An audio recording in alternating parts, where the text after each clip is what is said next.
Rádio Rio de Janeiro, a emissora da Fraternidade, passa a apresentar Luz na Penumbra, programa que leva ao seu coração a mensagem da doutrina espírita.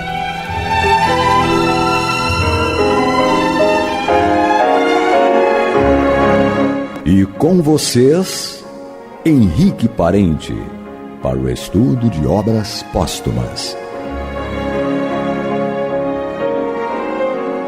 Querido amigo ouvinte, que diante aqui dos microfones, sempre agradecido pela oportunidade, entro em contato novamente com vocês, que nos dão a oportunidade de falar, de ouvir, de refletir a respeito dos assuntos espíritas, que são o cristianismo.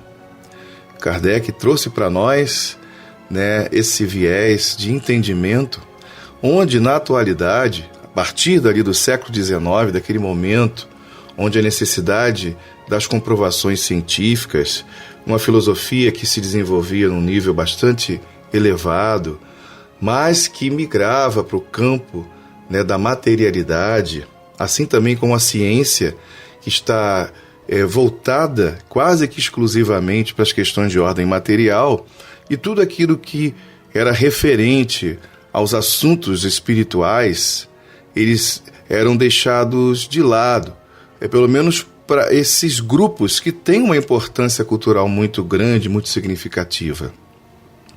Ficava ao encargo apenas dos religiosos, que há muitos e muitos séculos meio que dominavam isso aí, essas questões espirituais. No entanto, a gente pode, e foi o que Kardec fez, pode, através da filosofia e da ciência, também construir ideias, aprendizados, conceitos, entendimentos a respeito das questões de ordem espiritual. Porque, em realidade, a gente não está assim totalmente dividido, quebrado, fracionado em pedaços no que tange aí ao conhecimento, à cultura, aos valores. É como uma ciência, por exemplo, a medicina, vamos usar como exemplo. A gente tem na medicina o corpo maior, mas dentro dela existem as especificidades, as especializações, porque ajudam ali ao profissional a compreender melhor uma parte do corpo ou outra e encontrar ali a maneira de diminuir o sofrimento, trazendo qualidade de vida para as pessoas. Mas isso não quer dizer que a medicina está toda fragmentada, a não ser que os homens assim o façam. Se o profissional ele entende que o ser humano é aquele pedacinho que ele resolveu estudar, aí sim ele vai estar fragmentando. Mas quando ele pega aquele conhecimento mais profundo a respeito de um ponto do corpo humano, mas não esquece da totalidade, e inclusive que o corpo humano ele é matéria, mas existe algo que anima este corpo, e ele deve considerar também o ser humano vivo, que se movimenta, que sente dor, que fala, que chora, que tem medo, e não interpretar esse corpo ali apenas como se fosse um corpo morto, aí a medicina, no caso, ganha muito em relação a isso. Mas aqueles que não fazem isso acabam perdendo qualidade. Não quer dizer que sejam maus profissionais, mas acabam perdendo aquele elan, aquela ligação tão importante e significativa. Assim também nas outras áreas do conhecimento humano. Assim também nas questões de ordem espirituais. Nós estamos falando de espiritualidade. E isso ninguém é dono dela. Ela simplesmente existe. É uma lei da vida. Então existe a espiritualidade em toda parte. Sempre existiu. Não adianta a ciência materialista negar isso, simplesmente negar, como se isso não existisse. Se individualmente a pessoa ou o cientista não quiser investigar, não tem problema. Mas sempre existem aqueles que o fazem ou podem fazer, e mesmo que o fizeram, e não foram poucos. Allan Kardec é um deles. Após Kardec, que inaugurou a ciência do espírito, outros vieram. Porque existiram investigadores antes de Kardec que pensaram a respeito de espiritualidade? Sim, com certeza existiram. Mas nenhum que construiu um corpo doutrinário balizado no próprio método científico, na coerência da construção do trabalho realizado, desenvolvido por Kardec e publicado nas obras que assim ele, realizou. Então, a gente percebe aí, querido amigo ouvinte, que não há problema nenhum nesse tipo de afirmação. Kardec inaugurou a ciência do espírito e o professor José Herculano Pires dizia isso abertamente, com toda a propriedade, muito mais do que eu poderia vos falar. Então, e é um nome muito, extremamente e muito respeitado no meio espírita e fora do meio espírita. Então, como disse nosso querido Emmanuel, certa vez, Herculano Pires foi o metro que melhor mediu Kardec. Dito isso através do Chico Xavier. Então, a gente então olha o trabalho de Kardec e valoriza essa relação, esse contato com o mundo filosófico e o mundo científico. E a partir dele, outros vieram, Charles Richer, William Crookes, esses são os clássicos, né?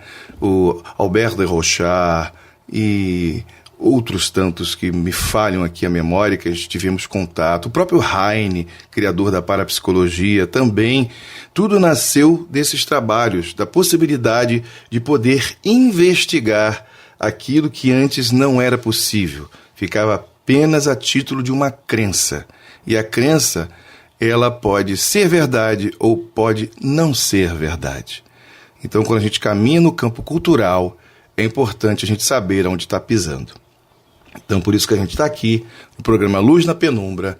Eu me chamo Carlos Henrique Parente, tenho a oportunidade que me foi dada de procurar desenvolver e estimular o conhecimento através das pessoas que entram em contato com esse programa e também estimulando a quem entra em contato com os outros programas também da Rádio Rio de Janeiro, não só aqui do Luz na Penumbra, dos vários estudos que existem durante toda a semana, mas vários programas que existem no decorrer, no dia a dia, né, da Rádio Rio de Janeiro, para poder estimular o conhecimento das pessoas e para que elas encontrem o próprio caminho para a sua cura, para a sua dificuldade. Então, é importante a gente entender isso, e aquele que quiser, ainda é uma questão livre, como disse Jesus certa vez, aquele que quiser vir após mim, negue-se a si mesmo, tome sobre si a sua cruz e siga-me. Então, aquele que quiser aí seguir, né, os caminhos de orientação espírita, está aí. Aqueles que não quiserem, não tem problema. Porque a verdade, ela foi ontem verdade, ela é hoje verdade e ela continuará sendo verdade no amanhã. Então é uma questão de tempo. Então, não tem problema nenhum. E, falando aqui do nosso estudo, do livro Obras Póstumas, nós estamos lendo aqui, iniciamos no programa passado, a influência perniciosa das ideias materialistas. Então, eu estava comentando daqui a pouco sobre a questão materialista, né, das concepções, fruto mesmo do meu pensamento voltado para essa questão que terminamos o programa passado com uma boa impressão desse assunto, né, bastante estimulante a respeito dessas ideias. E foi falado aqui, eu li a respeito e comentei um pouco sobre essa influência materialista na questão das artes em geral. E Kardec propõe uma regeneração pelo espiritismo. Você vê Kardec aí, ele está propondo uma questão que vai além da informação, mas muito além. E sim trazendo um caminho para que as pessoas possam superar as suas dificuldades. Isso é incrível, porque senão a gente fica só naquela questão de construir uma ideia, um pensamento a respeito de algo, e aquilo acaba não servindo para nada. Então, é preciso tornar as coisas úteis. Quando a gente estuda alguma coisa, a gente tem o dever, pelo menos, de tentar fazer alguma coisa a respeito daquilo que a gente aprendeu. Então, se foi aprender o tricô, faça alguma coisa, faça um pano de prato, faça uma blusa, ou seja, não deixe aquilo morrer, torne aquilo útil. Se é um conhecimento a respeito de outras coisas, façamos o mesmo. Então que, ao entrarmos dentro do conhecimento espírita e tendo naturalmente a ordem materialista, a concepção materialista das coisas, é importante a gente, ao compreender estudando o Espiritismo, torná-lo útil para as nossas vidas e a vida das pessoas, porque quando a gente muda nós próprios, a gente está colaborando automaticamente com a vida cotidiana, a vida de todas as pessoas desse planeta. Então a importância é fundamental nisso aí. Então era um texto que Kardec aqui estava trabalhando, que ele leu, né, a respeito, né, do texto, aliás, estamos lendo ainda, né, a respeito desse texto, que foi publicado no Courrier de Paris, de Monde Illustre, de 19 de dezembro de 1868. Carmouche, Pierre de Carmouche, ele foi um escritor, ele escreveu operetas, escreveu textos, poemas, muitas coisas, e a questão Kardec inicia o ponto aqui falando a respeito de que às vezes as pessoas desconhecem quem é o autor de alguma coisa. Ele é esquecido, muitas vezes. Se não for uma obra que causa um impacto absurdo, e mesmo assim, corre-se o risco de mais tarde, um pouco mais adiante, essa pessoa ser completamente esquecida, se ela não for vista. É a loucura da atualidade, né? Quando a gente pede aí likes, vivemos pedindo likes, eu mesmo peço likes nos outros programas ao vivo que participo aqui na Rádio Rio de Janeiro, no Caminho do Senhor, ou na Consolação de Jesus, e a gente está sempre pedindo likes, porque isso favorece a rádio a propagar os assuntos espíritas nas pessoas ligadas às redes sociais. Então, a gente está sempre na busca disso aí. Quando o interesse deveria ser natural, né, de todos, mas a vida ainda é assim. Então a gente precisa meio que estar na moda, como se falássemos assim, né, e pensássemos assim, né, em relação à busca do conteúdo e do conhecimento da pessoa que produz esse conteúdo e o não esquecimento dessa pessoa. Você vê que a gente não esquece do nome de Jesus, mas a gente ainda não entendeu o que ele quer de nós. E nos dizemos cristãos. Muitas vezes estamos aí no final, né? Passou já a Semana Santa, que são datas móveis, segundo o calendário da religião católica principalmente, né? Que se baseia por ali, mas ela tem uma convenção natural que é comemorar, entre aspas, né? No sentido de lembrar um momento importante histórico do cristianismo no mundo, que foi a desencarnação de Jesus, a grande lição, né, do sofrimento, do flagelo que Jesus passou, da sua morte. Ele foi assassinado porque falava a verdade, não era porque fazia o bem, em termos práticos ali de ajudar pessoas, curar pessoas. Isso talvez é o que menos importava, incomodava também, mas menos importava. Mas as coisas que Jesus falava fazia com que aqueles homens poderosos da época tivessem medo de perder a sua posição. E porque Jesus falava a verdade. O padre Zezinho tem aquela música, Um Jovem Galileu, que ele fala disso, que mataram Jesus de Nazaré, que tinha tanto amor, porque ele falava a verdade e aqueles que eram privilegiados temiam em perder a sua posição. Então, a gente está aí nessa momento ainda, né, a respeito da Semana Santa, com tantas coisas acontecendo no país e no mundo, e é preciso a gente repensar a respeito dos valores da nossa vida. Mas vamos continuar aqui, dentro desse escopo principal do texto que Kardec traz e os seus comentários a respeito. E ele diz aqui, eu vou voltar um trechinho, para a gente não perder o fio da meada aqui, né? Ou recuperar o fio da meada. O pintor que não tiver visto senão o céu brumoso, as estepes áridas e monótonas da Sibéria, e que acreditar ser aquilo todo o universo, poderá conceber e descrever o brilho e a riqueza dos tons da natureza tropical? Como quereis que os vossos artistas e poetas vos transportem a regiões que não veem com os olhos da alma, que não compreendem e nas quais não acreditam?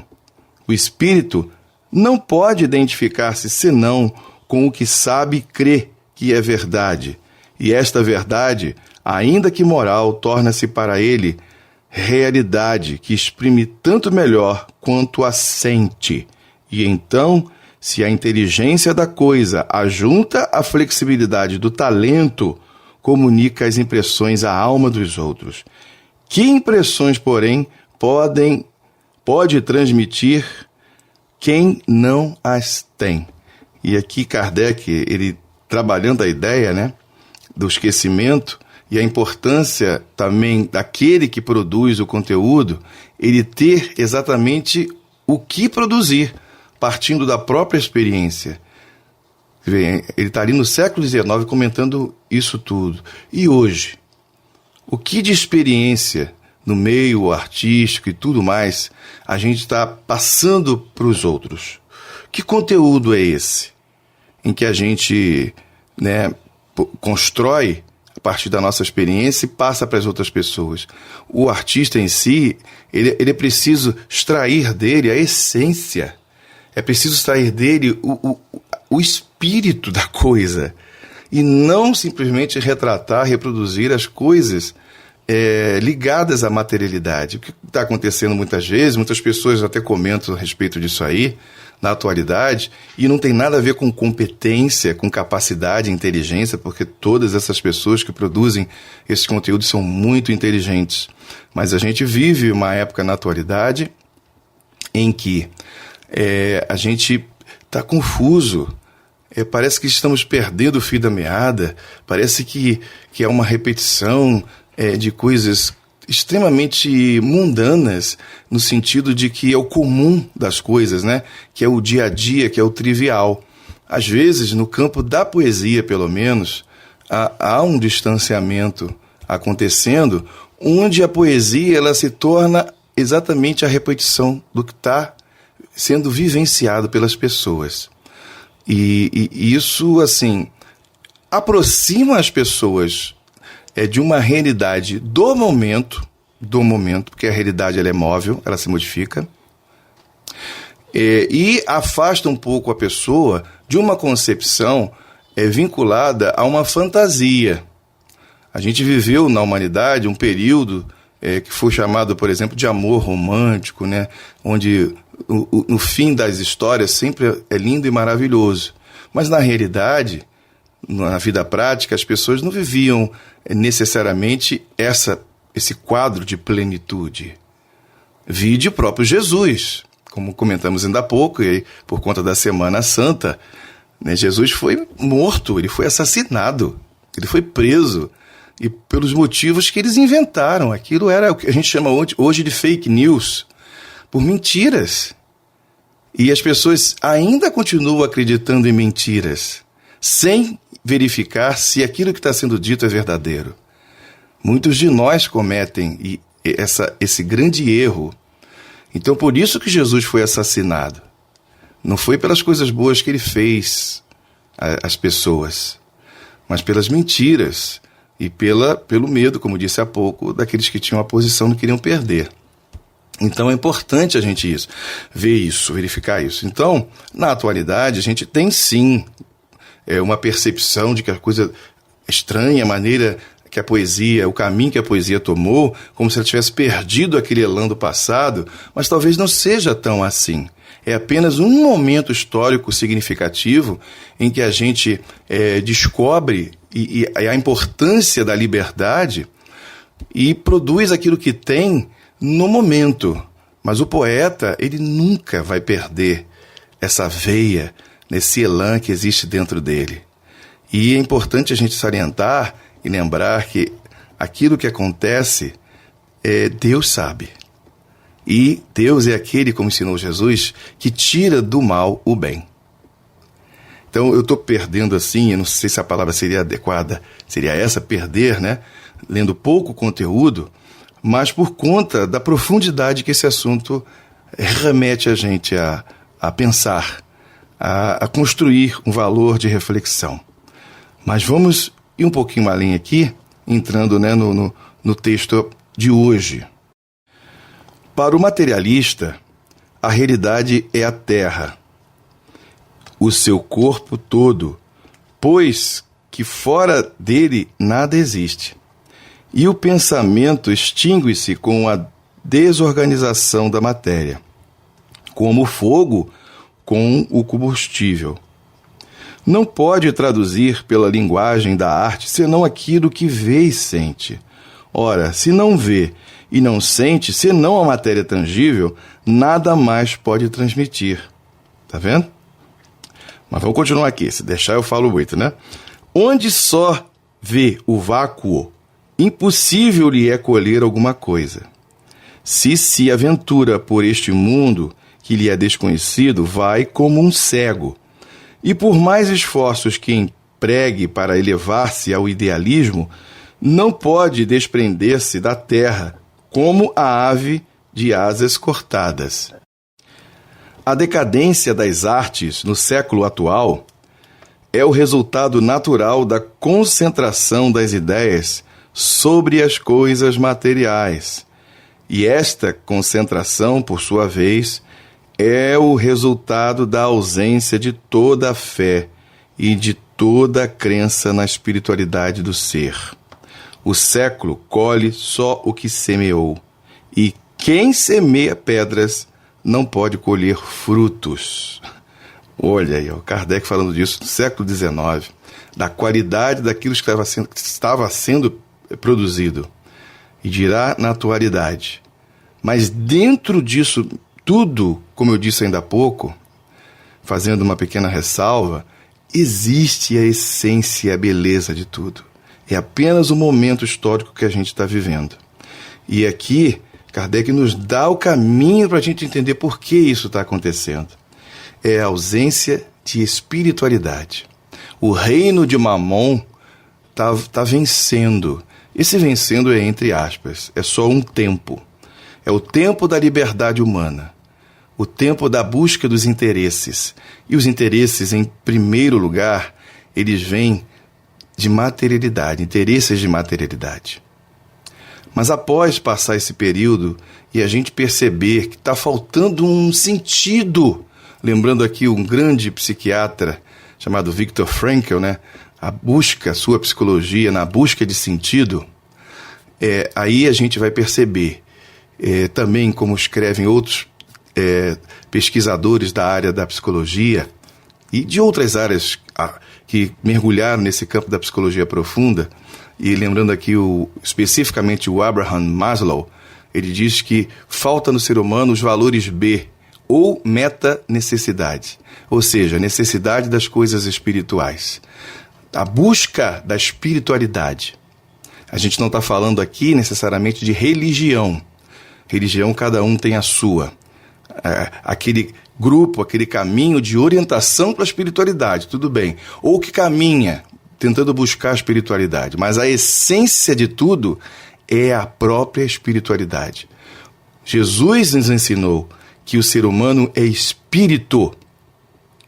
Quando ele revela a samaritana que Deus é espírito e importa ser adorado em espírito e verdade, ele também está confirmando para nós, neste momento especificamente, e em vários outros também, mas esse, que todos nós, somos espíritos porque todos somos filhos de Deus. Então é importante entender a importância, né, e sendo redundante aqui, do conhecimento a respeito da espiritualidade. Nós somos espíritos e precisamos entender o que é ser espírito. E a religião, em muitos aspectos, falhou na sua função. Talvez fosse dela toda a missão de fazer isso, mas ela falhou e faliu. Citando novamente o Herculano Pires, ele tem um livro magnífico que eu recomendo aqui a leitura, chamado Agonia das Religiões, do Herculano Pires, José Herculano Pires, que vale a pena a gente ler, quem tiver interesse sobre esses assuntos. Quando eu falo de falência da religião, não é acabar, não, mas é o caminho que ela tomou e que, ao invés de aproximar o ser humano da espiritualidade, muitas vezes ela o tem afastado dela. Isso é muito grave. O resultado disso são os tempos que estamos vivendo. Então, eu não vou ter mais muito tempo para falar hoje a respeito disso aí. Fiz aqui as minhas digressões, mas acredito eu que dentro desse tema, tornando o tema cada vez mais interessante, vamos continuar na próxima semana, num novo capítulo, né? Se assim Deus nos permitir, a continuação desse assunto que tem mexido com as nossas ideias, quando pensamos em termos de comparação a respeito da vida que estamos vivendo com a qualidade que foi construída, pautada quase que exclusivamente neste século XX para XXI, em cima da necessidade material e na sua comparação com as reais necessidades espirituais.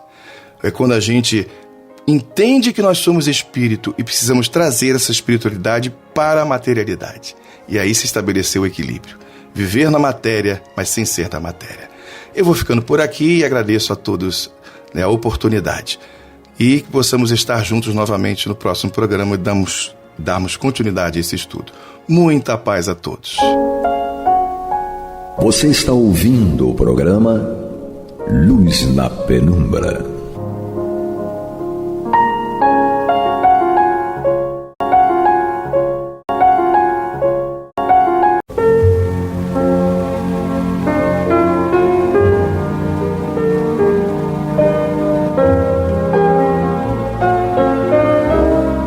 A Rádio Rio de Janeiro está levando ao seu lar e ao seu coração a mensagem consoladora da doutrina espírita, através do programa Luz na Penumbra.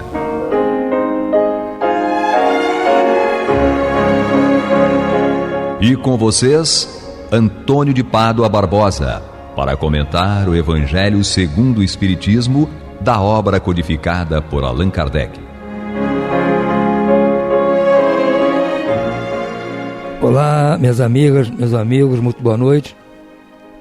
Estamos aqui dando sequência ao nosso programa Luz na Penumbra para estudarmos o Evangelho segundo o Espiritismo de Allan Kardec.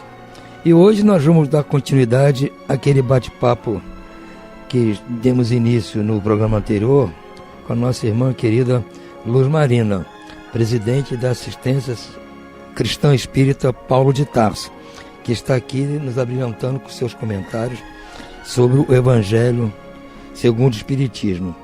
E é importante para vocês também saberem que ela é que está apresentando o programa Meditação e Evocação da Ave Maria todas as tardes às 18 horas. Ela está agora como presidente no lugar do Cristiano e estão dando continuidade a essa tarefa de apresentar o programa do qual eu modestamente também participo com comentários justamente sobre o Evangelho. Então vocês não percam a oportunidade de ouvir todos os dias, às 18 horas, um programa que está ao ar há mais de 70 anos. Então vamos hoje aproveitar aqui os conhecimentos da Luz Marina, mas eles estão disponíveis também todos os dias a partir das 18 horas. Né, Luz Marina? Isso, boa noite, gente, graças a Deus. Juntinhos aqui agora na Luz da Penumbra. Também é muito bom estar aqui junto com o nosso amigo Antônio de Pádua. Então nós hoje vamos estudar o item 4 do capítulo 12, dando sequência àquele tópico, retribuir o mal com o bem. Mas vamos ver até onde a gente vai levando. E se terminar, nós demos início aqui ao item 5 do subsequente, tudo bem. Se não, nós vamos nos ater ao item 4. Vamos ver o que vai acontecer. Okay. Uma surpresa para todos. Isso. Entrega que tudo dá certo. Vamos lá. Capítulo 4. Amar os inimigos é, para o incrédulo, um contrassenso. Aquele para quem a vida presente é tudo, só vê no seu inimigo um ser nocivo, que lhe perturba o repouso e do qual acredita que unicamente a morte o pode livrar. Daí o desejo de vingar-se. Não tem nenhum interesse em perdoar, senão para satisfazer o seu orgulho aos olhos do mundo. Em certos casos, perdoar parece-lhe mesmo uma fraqueza indigna de si. Se não se vingar, nem por isso deixará de conservar rancor a um secreto desejo de mal para o outro. Para o crente e, sobretudo, para o espírita, a maneira de ver é totalmente diferente, porque lança os olhos sobre o passado e sobre o futuro, entre os quais a vida presente não passa de um ponto. Sabe ele que, pela própria destinação da terra, deve esperar encontrar aí com homens maus e perversos, que as maldades com que defronta fazem parte das provas que deve suportar e o elevado ponto de vista em que se coloca lhe torna menos amargas as vicissitudes, quer procedam dos homens, quer das coisas. Se não se queixa das provas, também não deve queixar-se do que lhe servem de instrumento. Se em vez de queixar, agradece a Deus por experimentá-lo, deve igualmente agradecer a mão que lhe dá a ocasião de demonstrar a sua paciência e a sua resignação. Esta ideia o predispõe naturalmente ao perdão. Sente, além disso, que quanto mais generoso for, tanto mais se engrandece aos seus próprios olhos e se põe fora do alcance das setas maléficas do seu inimigo. Gente, é como eu disse, o espírito ele é esperto. Vamos usar da nossa esperteza de acordo com o nosso aprendizado. Não é uma esperteza do mal, é uma esperteza da sabedoria que nós adquirimos de acordo com o nosso estudo. Nós sabemos que todo o bem, que todos os pensamentos bons, eles nos colocam numa redoma, num envoltório, aonde somos protegidos de todo o mal. E é verdade. Quem pensa que vai sair de casa e ser assaltado, fatalmente está correndo o risco de ser assaltado. Se eu penso que vai chover e eu tenho que levar o guarda-chuva e a capa, muitas das vezes a chuva nos pega. E muitas das vezes a nuvem só cai em cima da gente, da onde a gente está. Porque nós somos o que pensamos. Então, se eu me blindo, se eu coloco pensamentos bons na minha mente, no meu coração, eu naturalmente coloco um escudo invisível de proteção. E se alguém me passa desejando alguma coisa de ruim e eu com um sorriso dou um bom dia, imediatamente esse escudo repele todo o mal que aquela pessoa possa ter me desejado. Olha como funciona. Então não é vantagem ser do bem? Não é vantagem eu estar sempre em sintonia com coisas boas? E assim todas as cerdas, todas as flechas que me são lançadas serão reprimidas naturalmente e assim não entrará no meu corpo físico, nos meus sentimentos e na minha mente? Pois também sabemos que 90% das doenças que são causadas no nosso corpo físico vem de acordo com a nossa mente. Se eu sintonizo coisas ruins, com certeza eu vou estar jogando continuamente emanações ruins para as minhas células, para o meu sangue, para os meus nervos, e com isso eu vou acabar doente. Então, olha quanta vantagem eu tenho de melhorar a minha sintonia e sair desses pensamentos ruins. Não é verdade, Antônio? Eu gostei dessa palavra que você usou em relação aos espíritas. Esperteza, né? Esperteza. Porque é a mesma coisa que eu uso, mas talvez eu seja meio metida besta, eu falo lógica. Uhum. Né? O espírita usa a lógica para entender as coisas. E na realidade, no bom português, ele está sendo esperto no bom sentido. Ele está aproveitando os ensinamentos que a doutrina traz para usufruir de uma proteção. Porque a ideia de Jesus, ao trazer o Evangelho para nós aqui na Terra há 2000 anos, foi justamente isso, nos ensinar o caminho do reino de Deus. E para esse caminho ser o menos espinhoso, o menos difícil possível. Então ele nos ensinou várias coisas, nos trouxe várias máximas que, se forem postas em prática, vão facilitar enormemente esse trajeto. Muito. Sabedor de que todo aquele cabedal de conhecimento seria impossível para nós naquela época entendermos, ele pediu ao Pai que enviasse mais tarde um Consolador que ia nos esclarecer todas as coisas e trazer outras coisas mais apuradas. Justamente é a doutrina espírita, e este livro aqui é o Evangelho segundo o Espiritismo, ou seja, uma palavra de Jesus segundo a interpretação dos Espíritos, que estão facilitando o nosso trabalho. Resumindo isso, Luz Marina, é a tal esperteza que você falou. Nós vamos usar nossa esperteza, nosso conhecimento, para entender bem esse mecanismo. E é justamente isso. Ora, se eu tenho alguém aqui que está como se fosse um espinho no meu pé, eu vou ficar o tempo todo sofrendo com esse espinho no pé, deixando ele ficar doendo o resto da vida, resmungando e xingando. Não vai resolver, gente. Eu tenho que tirar isso aí. Mas você tirar, você vai se humilhar. Paciência. Eu acho que a dor da humilhação é menor que o sofrimento do espetado com certeza. Do espinho. E sabendo que esse espinho pode levar a uma doença interna, uma doença física. Pode causar até um problema mental, moral, me aguçar as coisas que eu não resisto, Isso. eu cair nas tentações, porque eu estou totalmente livre a essas coisas. Isso. Agora, se eu ajo de uma maneira como Jesus nos disse, olha, trata o inimigo de uma forma civilizada, cristã, faz por ele aquilo que você gostaria que ele fizesse se você estivesse na pior.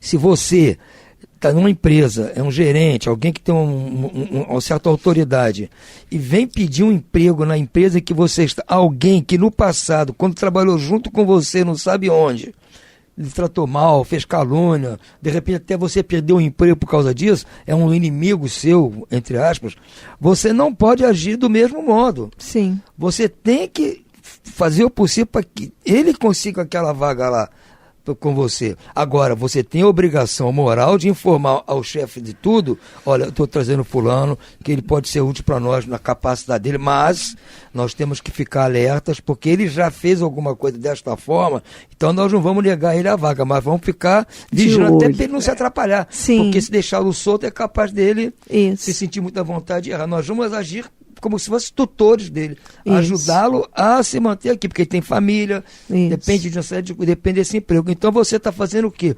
Aquilo que você gostaria que ele fizesse com você, Exatamente. caso fosse o contrário. Se você estivesse precisando de um emprego, você ia de casa até ela, puxa vida, eu preciso desse emprego, mas quem vai me receber é fulano. Esse fulano eu aprontei com ele. Jesus, Olha a mentalização. Tomara que ele me esqueça isso que eu fiz. Isso. Tomara que ele me perdoe. Eu iria lá assim, até chegar no emprego. Ele deve ter vindo assim. Isso. Então vamos dizer, você está certo. Nós vamos deixar rolar isso no passado e vamos tratar você 0 a 0. Você está fazendo a sua parte. Ah, mas se ele aprontar de novo, bem, ainda mais da minha parte. Isso, é problema dele, porque eu fiz a minha parte. É o livre-arbítrio. Eu fiz o que manda o figurino. Verdade. Eu estou no caminho certo. Agora, se ele continua gostando de fazer mal, já não é mais da minha alçada. Isso aí, fazer o quê, né? Dá-se o mesmo com o que, no mundo moral, se eleva acima da humanidade material. Este compreende que o ódio e o rancor o alvitrariam e rebaixariam. Ora, para ser superior ao seu adversário, é preciso que tenha alma maior, mais nobre e mais generosa. É como o Antônio falou, não é porque eu estou dando o primeiro passo ou porque eu estou aceitando a pessoa de novo na roda de amigos ou dentro da família que eu estou me rebaixando ou engolindo sapo, né, como muita gente fala por aí. Não é isso, gente. Olha a nossa esperteza do espírita. Nós estamos trabalhando, porque não é assim. Na escola a gente não estuda para ser esperto, para ser inteligente. Aqui também a gente estuda no Evangelho para ter uma esperteza sadia, uma inteligência de progresso espiritual. É diferente da esperteza para tirar vantagem. Não é isso, porque também se for essa, tira o cavalinho da chuva, que não é por aí. Então, a esperteza ela tem que ser com o coração aberto, ela tem que ser envolta no amor. Se não é para tirar proveito e também não é para ganhar bônus horas. E também ninguém engana ninguém lá na porta do céu, porque o nosso interior é enxergado a milhas de distância. Então não é que nem aqui que eu fico rindo e pensando um monte de coisa errada. Quando nós nos despimos desse corpo físico e somos espírito, tudo o que é lícito e ilícito aparece como manchas no nosso perispírito. Então, cuidado, gente. Cuidado com a maneira como que você procede para tirar vantagem ou se redimir, ou evoluir. É diferente.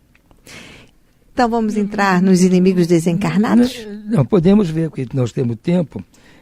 Esse item 5, né? Uhum. Talvez a gente estude. Que ele é pequeno também. Vamos ver. Vamos lá. Vamos continuando. Vamos lá. Vamos lá. Os inimigos desencarnados. O espírita tem ainda outros motivos para ser indulgente com os seus inimigos. Em primeiro lugar, ele sabe que a maldade não é um estado permanente dos homens, que ela se deve a uma imperfeição momentânea e que, assim como a criança se corrige dos defeitos, o homem mau reconhecerá um dia os seus erros e se tornará bom. É isso. Então, hoje, no passado, há uns 10, 15 anos, ele fez e aprontou.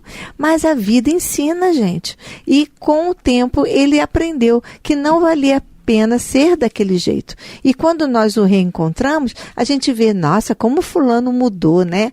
Porque estamos nesse processo de evolução. Continuando. Sabe também que a morte apenas o livra da presença material do seu inimigo, já que este pode persegui-lo com o seu ódio, olha aí, mesmo depois de haver deixado a terra, que assim a vingança falha ao seu objetivo, visto que, ao contrário, tem por efeito produzir maior irritação capaz de passar de uma existência a outra. Olha o problema aí que nós arranjamos.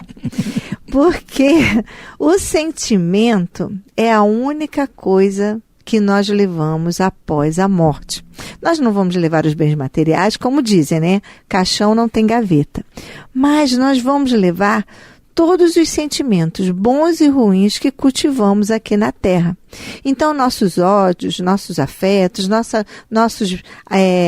pessoas que nós amamos, as pessoas a quem temos dificuldade de aceitar no nosso coração, essas pessoas vão vir de novo conosco.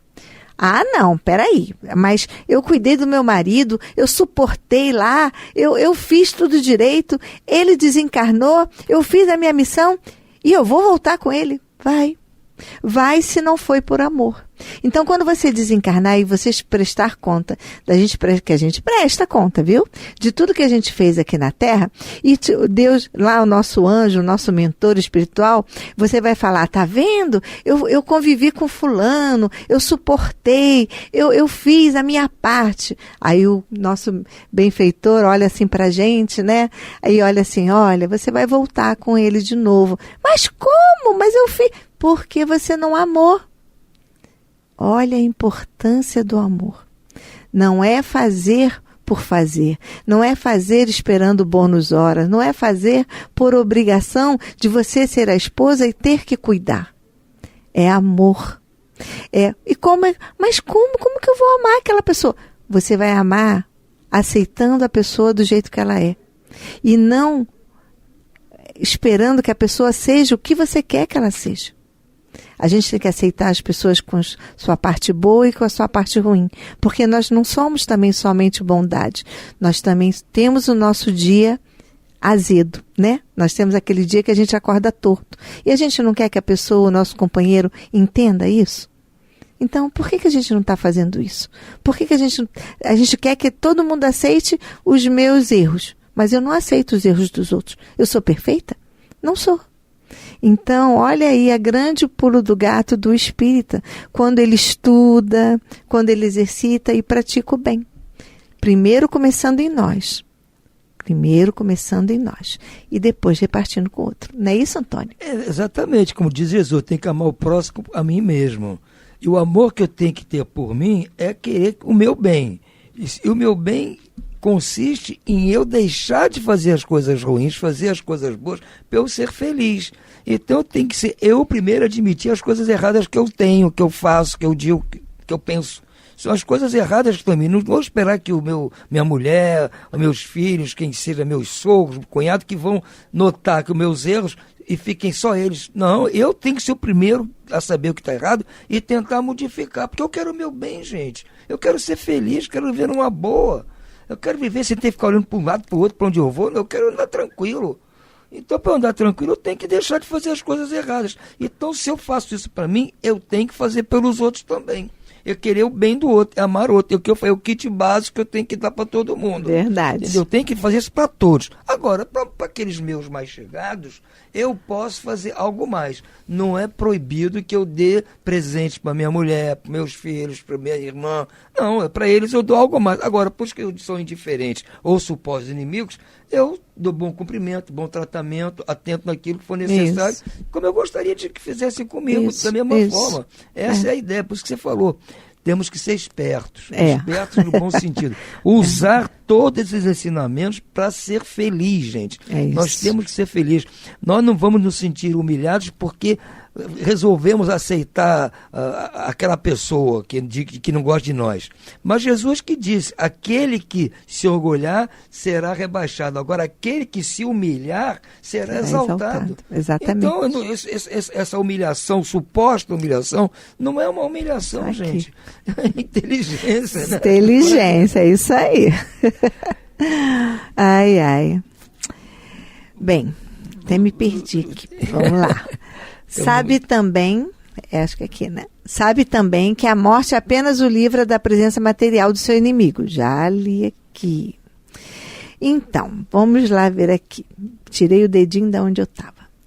Cabia ao Espiritismo provar, por meio da experiência e da lei, que rege as relações entre o mundo visível e o mundo invisível, que a expressão extinguir o ódio com o sangue é radicalmente falsa, que a verdade é que sangue alimenta o ódio, mesmo no além-túmulo. Cabia-lhe, por conseguinte, dar uma razão de ser positiva a uma utilidade prática ao perdão e ao sublime preceito do Cristo. Amai os vossos inimigos, não há coração tão perverso que, mesmo sem dar conta, não se mostre sensível ao bom proceder. É aquilo que você falou do vizinho. Se você tratar bem, ele vai acabar despertando que está fazendo besteira. Mediante o bom procedimento, tira-se, pelo menos, todo pretexto às represálias de um inimigo.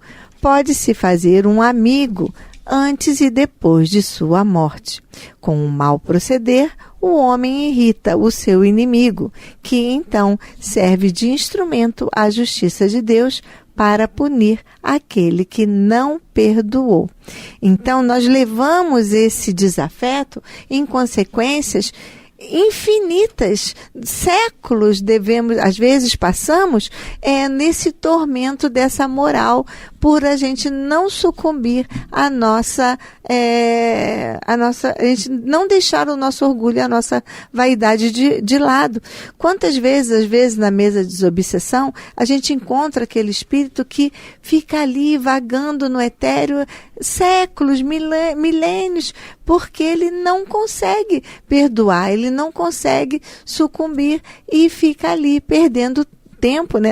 Porque na sua mente ele ficou preso a esse momento ruim da sua vida e ele não consegue ultrapassar. E assim como nós estamos ainda na carne, vamos tirar esse momento, vamos dar esse segundo passo e sair dessa água, dessa poça que a gente está e que a gente não consegue sair e que já passou o tempo de nós nos mudarmos, de nós sermos diferentes. Como o Antônio falou, cabe a mim dar o primeiro passo. Mas por quê? Porque eu que estou aqui ouvindo, eu que estou aqui com o livro na minha frente, eu sou o estudante. Então cabe a mim passar o conhecimento. Muito bem, Luz Marina. É isso aí, gente. Hoje nós estamos terminando aqui esse programa especial. Espero que vocês tenham gostado e que nós vamos frequentemente voltar a fazer essa dupla para nós estudarmos aqui o Evangelho. Mas por hora o tempo se foi, então nós vamos encerrar aqui, desejando a vocês todos muito boa noite, muita paz. Boa noite e muita paz. Fiquem com Deus.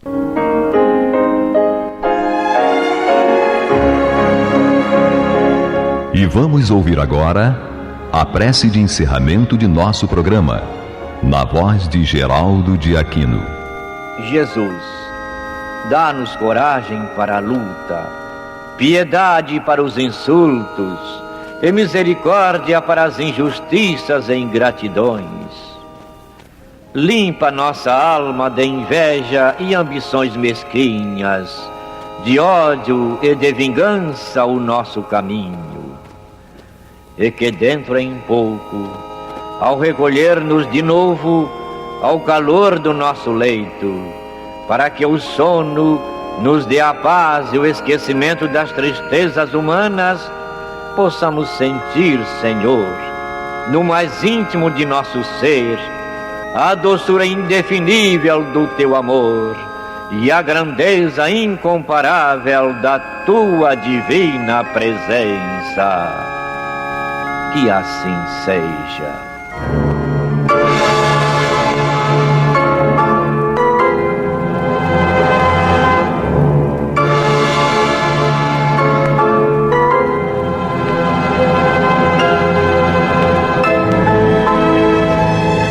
Acabamos de apresentar o programa Luz na Penumbra,